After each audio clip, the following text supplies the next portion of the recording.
Hi, dear viewers. A very warm welcome to all of you from Data Enchanters, the Data Masters. In today's video, we will walk you through our Excel template that we have created with an objective of helping our viewers to create a project plan. Something like this, a nice looking project plan. Without wasting any time, let's start. Once you will download the template and open the template, you will come onto a screen something like this. This tab is named as Guidelines, and it is divided into three parts. The first part talks about how to configure the settings. What is configuring the settings?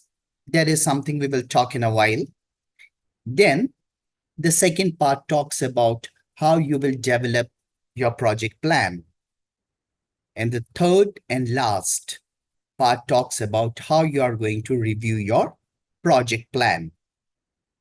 So without wasting time, let's get cracking. In order to configure the settings, you need to go to Configure tab. And in order to open the Configure tab, you just need to click on this settings icon. The moment you will click on the settings icon, a new tab will open in front of you named as Configuration Sheet. On this sheet, the user need to provide two data sets to the template in order to help the template to create the project plan. The first set of data that you need to enter is a simple selection that you need to do. Here in this table, you can see we have something called weekend type and the weekend number. In weekend type, you can see list of days or list of day on which you will have your weekend. So corresponding in this drop down, you need to select the corresponding number which represents the days on which you are having your weekends. So for example, if you are having your weekends on Fridays and Saturdays, you will select 7. If you are having your weekends only on Saturdays, then you will go all the down and will select 17. For now, let's start with number 1 as our selection, which means we will have weekends on Saturdays and Sundays. This is the first data set that you need to provide to the template. The second data set that you need to provide to the template is dates on which you will have holidays during the span of your project. For example, if you assume that your project will run throughout 2024, then you need to provide the list of all the dates on which you will have holidays in 2024. Here I have entered some random dates. After entering these two data sets, you just need to click on Save. Clicking on a Save button will do two things. Number one, it will save the changes that you have done here and will open the project plan for you. On this sheet, there are three things that you need to keep a note of. Number one, any field or any heading that has gray color in background, those are the fields or columns in which you need to enter the data manually. And trust me, guys, here, I'll not make you to do humongous amount of data entry. You will have to enter very minimal data, which obviously no one else can enter on your behalf.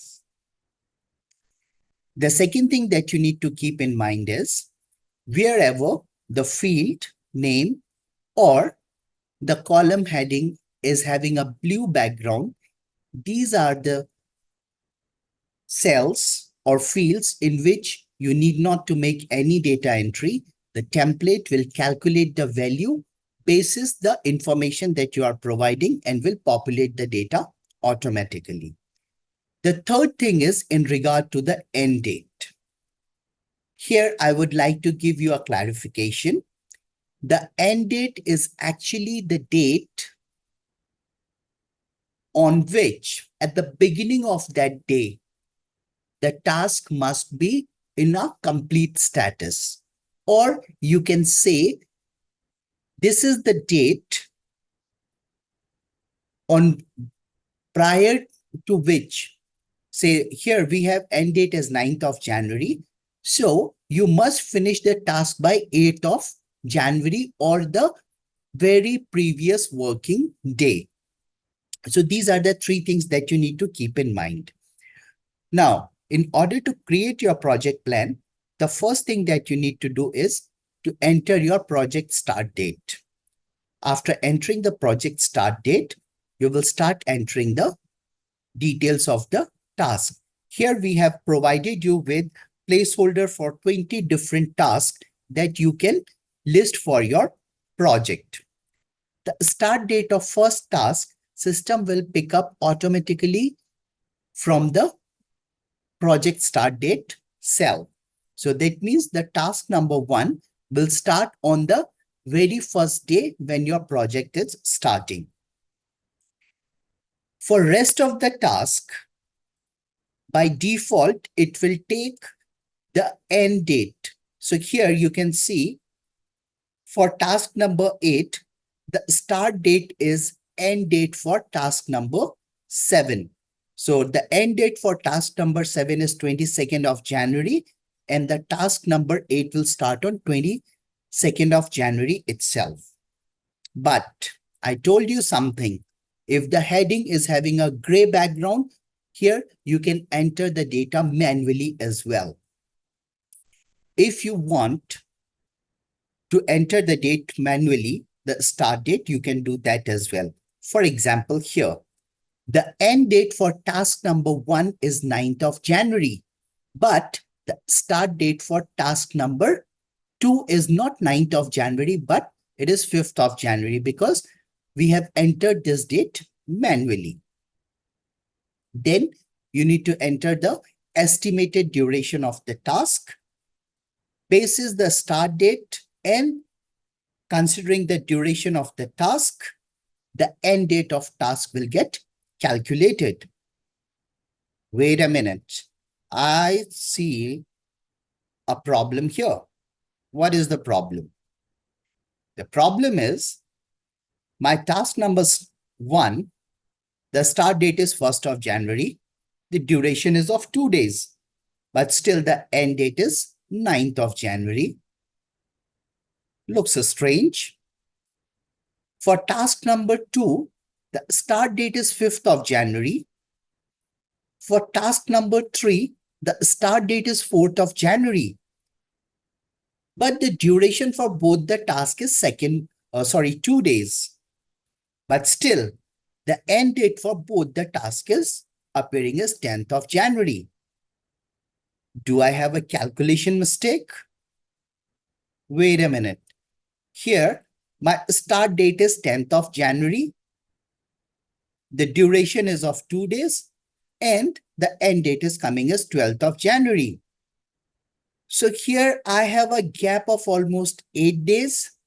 Here I have a gap of 5 days. Here I have a gap of 6 days.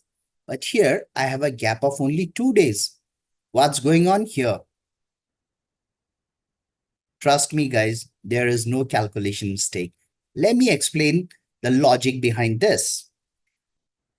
And for that, let me unhide the configuration sheet once again.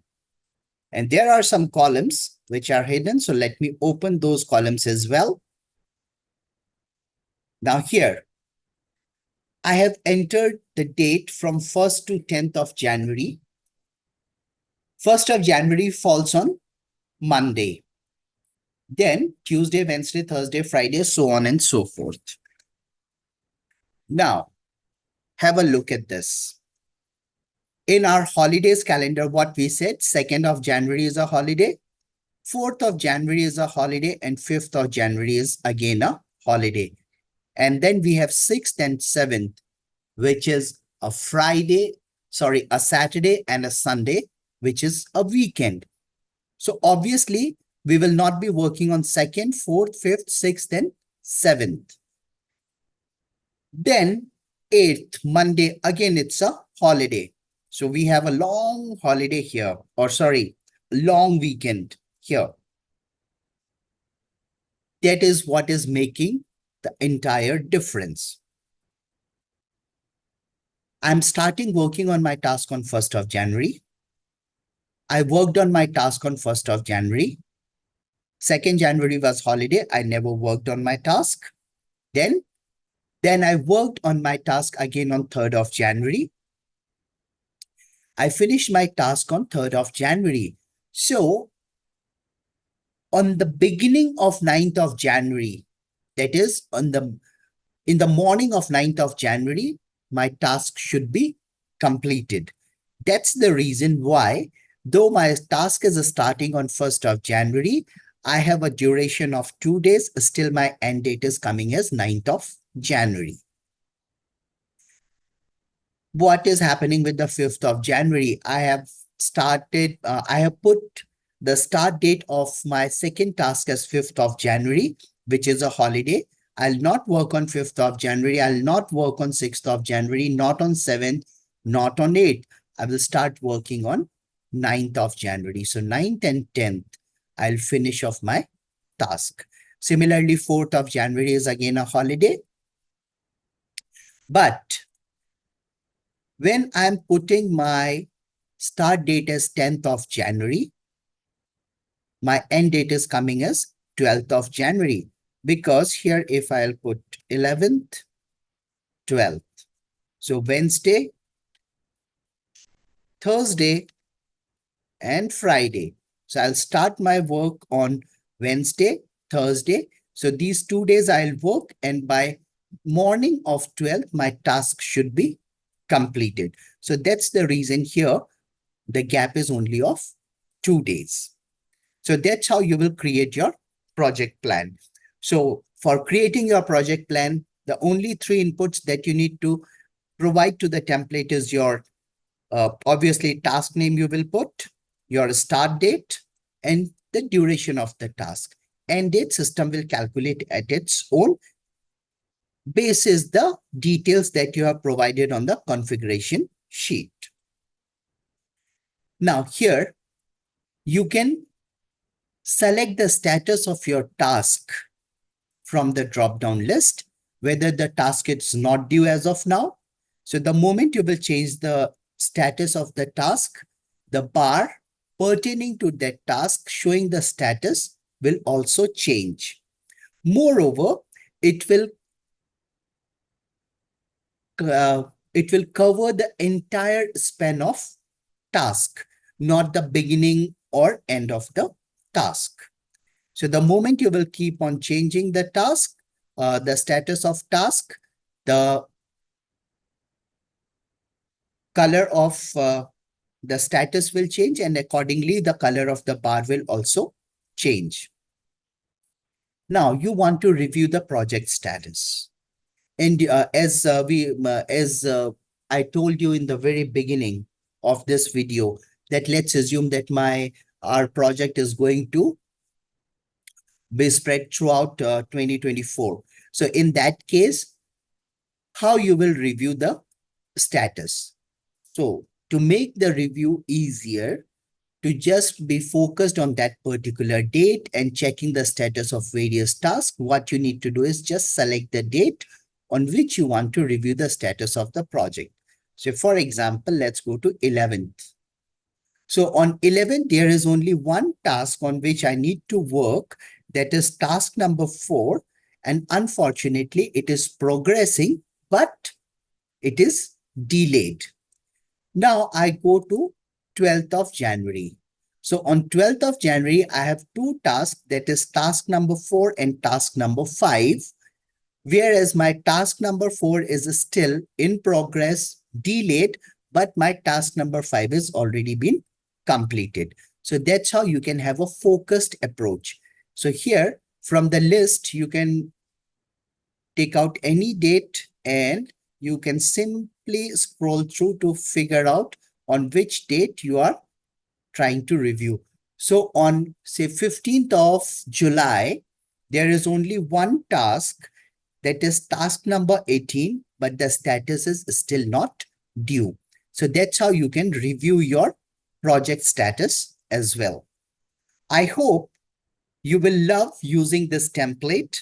And if you have any comments or if you have any queries, feel free to write to us. Moreover, once you have updated the dates and all, just to make sure that whatever changes you have made, those changes has taken place before even start reviewing the project, do one thing, just click on the refresh button and it will refresh your data so that whatever changes you have made, all those changes are taken into account. So that's pretty much from my side in today's video. Thank you very much and see you in the next video pretty soon.